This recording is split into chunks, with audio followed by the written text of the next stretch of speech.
Welcome to the Money Watch Show. It is Thursday, December 21st, and we are here trying to help you make better financial decisions. Doesn't have to be the best. We don't actually need to optimize your life. We do need to help you understand what your choices are, and then you can pursue them as you wish. Now, of course, if you need a lot more hand-holding, or if you think you need more sophisticated financial advice, go get yourself a financial planner.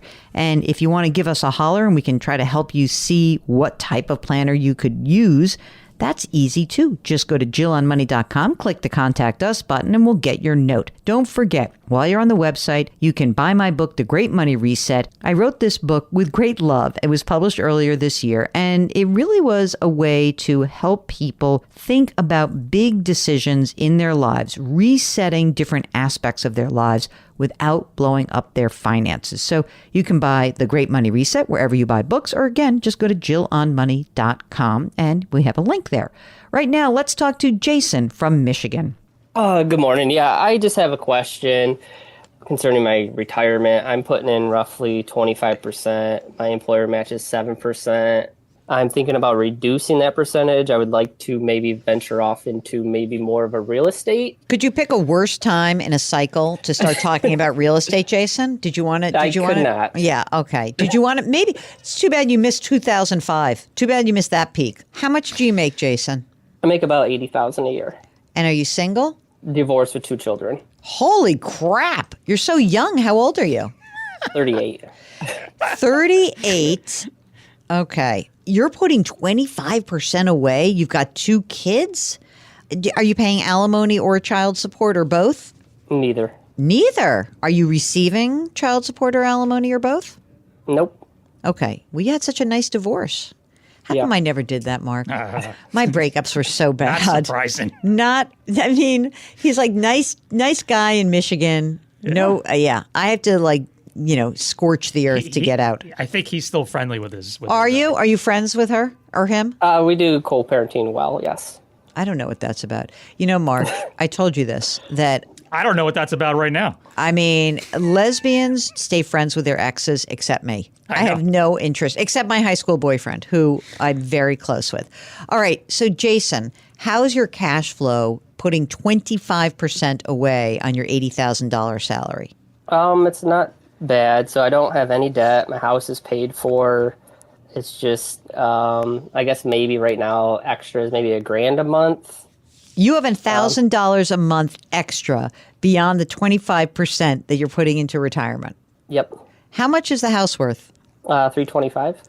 And how much money do you have in your retirement account right now? Around $200.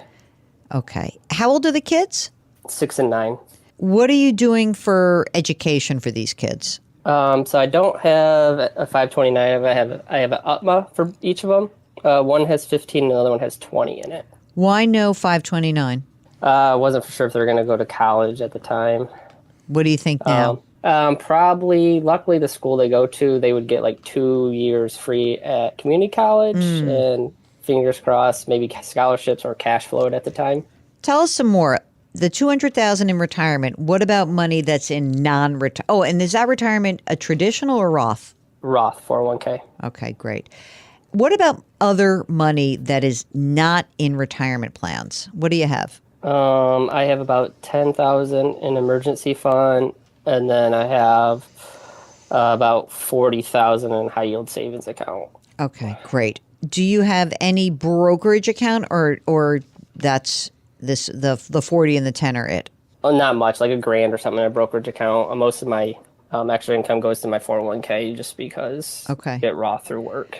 All right. So tell us about this. Oh, last, of course, I forgot to ask, since you have kids and you're divorced, you have insurance, and do you have estate planning done? Estate planning is not done. I do have life insurance. How much life insurance? I think 800,000-ish. Okay. And it's term life? Yes. So I don't understand. Like right now, if God forbid something happened to you, obviously the kids go to your ex. But where's all this money going? Who's the beneficiary? Like right now, you name the kids as the beneficiary of your retirement account? Yes. Okay, but they're minors. So I think you really need I think you got to have something down on paper. basically your assets will pass by contract, right? So if you were to die today, who would get the house? Who would you want to get the house? Just leave it, sell it, and leave the money to my kids. Okay, so someone has to, so it's a general, it would basically say, this is part of my estate, sell it. And do you have someone in mind who could manage the process for you? An executor, don't. we call. Okay, you have a sibling? I do. Do you like your sibling? Most of the time. Okay. I think that that's like a huge thing that you really have to do, especially because, you have minor children. I think it's important that you have this down on paper and make sure that there is someone who can help manage the process of putting the money aside for your kids. What is the rental market like? What would you want to purchase? Ideally, it'd be like a duplex. Would you live in half and rent your current, or you'd rent both sides? Rent both sides. And how much would that cost? Probably like $250, $300. Yeah, what's that, Mark? It's just, to me, it sounds so cheap. Well, okay, yes, but to me, I was like, actually thought, oh wait, well, where is that money coming from? So so your game plan would be pull back on my retirement contributions, right, and then accumulate enough for a down payment, right? Yes. And then put that down, finance it with some horribly expensive mortgage, right? Yeah. You didn't probably think horribly expensive mortgage was what you wanted to do. Mark Talercio, what do you think of this as an idea? I mean, is the idea pull back on the retirement, get the down payment, and then increase the retirement contributions and get back to maxing out? I mean, because you're going to need, figure $50,000 for a down payment. At least. Are you thinking the high yield savings is going towards that? Majority of that, yes. Maybe 30,000 of it. Okay, so you're still 20, just to get the down payment, but then you're going to need other money. There's always other money. Right. So, and it's you're not just a principal and interest. There's taxes and upkeep, and you rent it, and then when, someone leaves, they trash it, and there's maintenance, and I don't know. It's like not a great time to be in this business. What is the allure to you? Steady income before retirement age of pulling out of the 401k. What do you think you would get for it rental? Probably between $2,000 and $2,500 for both sides. For both sides, so total $2,500. Yes, total. My initial reaction is this is nutty because of where we are in the real estate market. That said, if you're saying this is something I would like to do over the course of some period of time when I do my research and really plug away and make these decisions based on the amount of rent, the cost of the mortgage, what it would mean to maintain this, and the time and the energy. Like, you don't have your hands full. You got 2 kids. You're a single father. I mean, my God. Okay, that's just my editorial there. But if you're willing to do it and you can figure out the numbers and you can make this work, I get where you're going. But I guess I also would remind you that, it's not easy to be a landlord. Have you ever done anything like that? Nope. Mark just gave me a look. Mark, what would you like to say to our friend Jason? I don't want to crush his dreams, but yeah, yes, you do it. You do. You crush it. Come on, do it. You really have to do your homework. You have to do your research. We just went through a recent real estate transaction in our family, and we thought about subletting our current apartment, and we had a bunch of open houses, and just going through that process and seeing how flaky people are. I'm kind of glad we pivoted, and I'm not going down that road because I've learned just through that short sample size that I don't have the patience for people and the flakiness that comes along with it.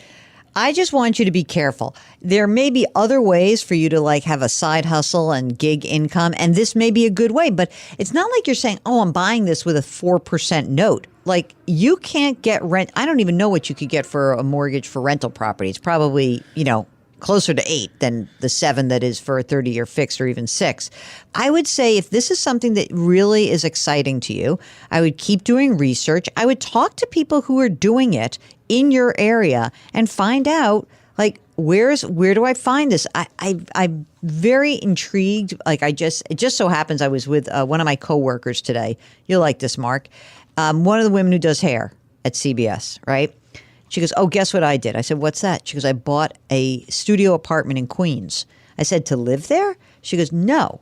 I bought it at auction. Yeah. And she bought it at auction, and she got an adjustable rate. She ran the numbers. She knows the area. Her mother lives in the neighborhood. So she had earned, but like she was totally like ready to pounce after doing a ton of research. So my suggestion is, yes, it's possible. Pulling back on your retirement contribution, also possible, but resuming that contribution would be important.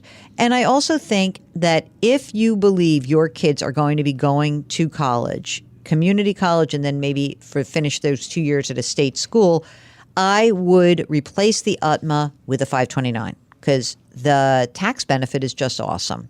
And so that's the only other thing that I would do. And of course, estate planning. Of course. I will say, though, just like generally speaking, given your situation, $80,000 a year, you got $200,000 saved, essentially maxing out your retirement plan. I mean, you're doing a great job. Really. You are. And I'm just giving you crap about the estate planning because you have kids. Like if you were a single dude and you hadn't done your estate planning, I wouldn't care so much. I really wouldn't. If you can get that done, let's put that to the top of the list and let's do some research and see how it goes. But otherwise, I think I agree with Mark. You're doing an amazing job. And also, by the way, what happened with the fact that you have no debt on your home? Did you actively pay that off or did you inherit that house? How did that go? Actively paid it off. That's amazing. Are you do you hate having debt? I do. Because rental property really does work so much better with debt. It really does. It's like funny. I was just talking to somebody who owns a business which is losing money. And he goes, well, it's like I get to write off half of the losses. I'm like, yeah, but the other half are yours. And when you have rental property, I think that, this concept of leverage using borrowed money, that's where it does work better. And also, because you don't have a lot of money that's already been taxed, soaking up all of the money you do have in the high yield savings and then some, there's a risk in that you don't have the liquidity you might need down the line. But I feel like he's going to do this no matter what. Yeah, if you're going to do it no matter what, I would, you're going to pull back on your retirement contributions. I would get the money saved first. I think you want to keep that 40. You have 40 in high yield savings, 10 in an emergency. I mean, I would love to just kind of keep that where it is. Yeah. Because who knows what's going to come up in your life. And then, just kind of work the next year or two accumulating a new fund for this potential project down the road. And in the next year or two, rates will come down. You do your research. So when you're ready to pull the trigger, it's just a better environment. That's right. I agree with that. That's good advice, Mark. Thank you. Very good. Jason, what else you got for us? I guess if I do reduce my retirement, what would you reduce it to? Obviously, you'd keep the match, but I mean, how low would be comfortable? I would cut it in half. I would go from 25 to 12.5 or 15%. I'd keep it like 10 or 15% at least. I would do. Yeah, I agree. I mean, that will give you at least $10,000 a year to save, maybe a little bit more, and you do that for a couple of years, like I said, while you're getting all of your ducks in a row, and then you can pull the trigger. Yeah, I like that. I like that as a game plan. And maybe you don't start with this, a duplex. Maybe you start with something a little bit smaller and maybe we don't know. When he does his research, he's going to find out. All right, and maybe the duplex is like, wait, I could move into half of this, and I could rent my current house out, and that would make more sense. But, there's a lot of ways to skin the cat for sure. House hack. House hack. That's what it's called, Jill. It is? House hack. Yeah. Interesting. All right, Jason, go find yourself a house. Good luck. Thank you. All right. If you would like to join us on audio or video, or you just want to send us an email, just go to jillonmoney.com, click the Contact Us button, and we will get your note. Lots of choices after that. Mark does everything for you, so don't worry. Okay, Mark is Mark Talercio, the co-host, executive producer, and web king of all things Jill on Money. We are distributed by Paramount Global. We drop our episodes on Tuesday and Thursday. Put your hands metaphorically on someone's back. Change your work, change your wealth, change your life. Thanks for listening, and we'll talk to you next week.